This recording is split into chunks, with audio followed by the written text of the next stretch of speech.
Hello, folks. Eddie Tiongson here with our Elevator podcast crew. It is November, and November is Indigenous Peoples Month. And we are pleased to have a guest speaker, an IVC student and member of the speech and debate team, Seadona. And she's going to enlighten us with a persuasive speech regarding missing, murdered Indigenous women. And this is a very important topic, and you'll hear more about it from Seadona herself. Warning: the following program contains sensitive topics, including sexual assault, human trafficking, and the exploitation of minors. Viewer discretion is advised.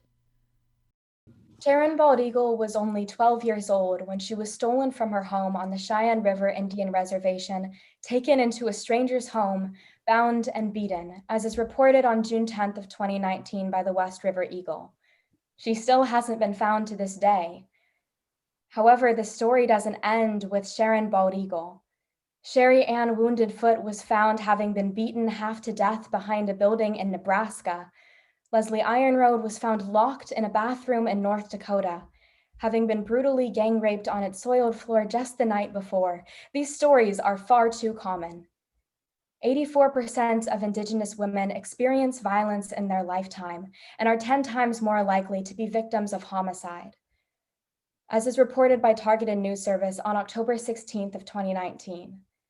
Today, I'd like to talk to you about why it's so important that we take action for these women. The women whose tragedy we've come to be so familiar with, we've given it a name: MMIW, Missing and Murdered Indigenous Women. First, I'd like to talk about the violent system that has created the MMIW epidemic. Second, I'll go into its causes.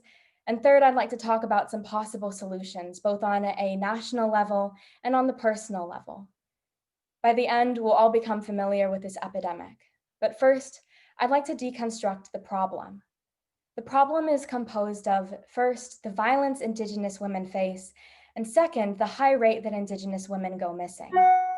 The astronomical amount of violence is evident, as the Urban Indian Health Institute, last updated January of 2020, reports that violence against women on reservations is 10 times the national average. In fact, The Guardian reports on November 26th of 2019 that 1.5 million Indigenous women experience violence in their lifetime, the majority of this violence being sexual. Unfortunately, we see these cases of abuse escalate until they end in murder. High Country News reports on October 18th of 2019 that murder is the third leading cause of death among Indigenous women. In addition to this astronomical amount of violence, there's the fact that Indigenous women go missing frequently. Larissa Lonehill's story exemplifies this trend, as the Rapid City Journal reports on January 3rd of 2020 that she went missing in 2016 and still has not been found to this day. While she was once a mother, a sister, a daughter, her individuality was stripped from her when she went missing. She became one face, one name among 5,712 missing Indigenous women reported in 2016 alone, as is seen in CBS News on June 12th of 2019. So where are all these missing Indigenous women going? The brutal truth is that many of them become victims of sex trafficking. On December 17th of 2019, Slate News Services tells the story of a young Navajo girl named Eva. She was found standing alone in a parking lot in Albuquerque, weighing 94 pounds at just 15 years old. She had been stolen from her home and raped more times than she could count, a victim of sex trafficking at an age where the more privileged few of us were simply worrying about our sophomore year homecoming. The sad reality is that Eva is actually one of the lucky ones who was found. Now that stories like Larissa Lonehill's and Eva's have come to light, it's important that we recognize the causes of this problem in order to formulate just solutions. The causes include, first, the harmful mindset that Americans view this epidemic with, and second, the legislative issues that have stunted our country's ability to respond to it. So first, I'd like to talk about the harmful mindset. Now, when people hear that Indigenous women are being abused, their minds have been trained to go to domestic abuse, pinning the blame on Indigenous men. However, The Guardian reports on November 26th of 2019 that 97% of Indigenous victims are abused by non-Indigenous people. In fact, non-Indigenous men are 90% more likely to be the sex trafficker or pimp behind an abduction. So not only is pinning the blame on Indigenous men false, but it actually perpetuates a racist ideal, which has frankly far outlived its welcome in our society. The second cause is the legislative issues that have led to jurisdictional paralysis and powerless tribal law enforcement. The Guardian reports on November 26th of 2019 that when Indigenous women are abused by non-Indigenous men on tribal land, there is an astounding amount of legal inaction. So, is this due to laziness? Neglect? No, in fact, Targeted News Services reports on October 18th of 2019 that Indigenous people have been prohibited from prosecuting non-Indigenous people, even when they commit a crime on tribal land, since 1978.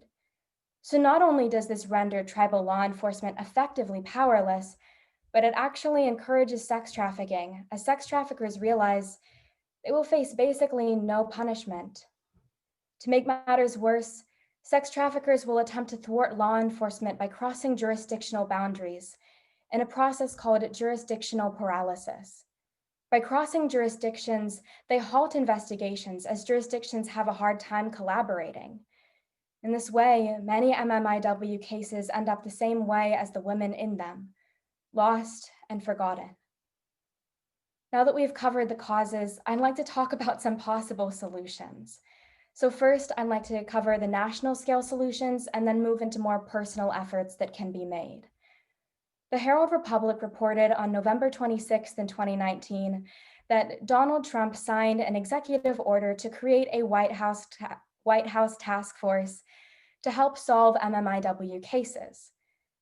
While this is a step in the right direction, it can be taken with a grain of salt, as the Trump administration blocked a bill that would have allowed Indigenous people to prosecute non-Indigenous people.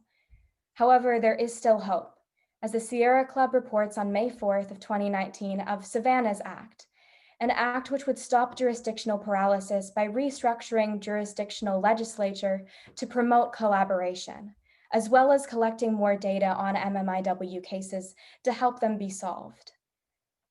Fortunately, since 2019, SAVANW's Act has been passed, but there's still more work to be done. So what can we do? As American citizens, we're not often expected to take responsibility for what goes on in reservations. In fact, we're encouraged not to even recognize it. However, the Coalition to Stop Violence Against Native Women invites all of us to get involved by providing a variety of different opportunities. Some as small as following them on social media or signing up for their mailing list, and some as large as volunteer training. Probably the best way to help the Coalition is to simply donate money. While I understand that can be difficult for broke college students, you can still donate money by doing something you probably would have been doing anyways, shopping on Amazon. By shopping on Amazon through Amazon Smiles at smiles.amazon.com, 0.5% of the money you spend is donated to the Coalition to Stop Violence Against Native Women, otherwise known as CSVANW. For more info on this, you can visit their website at csvanw.org. If you like, you can even add a link to the site to your bio on the social media platform of your choice. Mine personally is Instagram, just to allow your friends and family to be part of this solution and to spark a conversation about MMIW awareness. Now that we've covered our solutions, I'd like to once more go over what we talked about today. So we started with the violent structure that has created the MMIW epidemic. Second, we went into its causes. And lastly, we talked about some solutions, both on the national level and the personal. I'd like to remind you that while remembering stories like Larissa Lonehill's or Eva's may not be a pleasant task, it is necessary that we get a little uncomfortable in the pursuit of a just resolution to this decades-long horror story.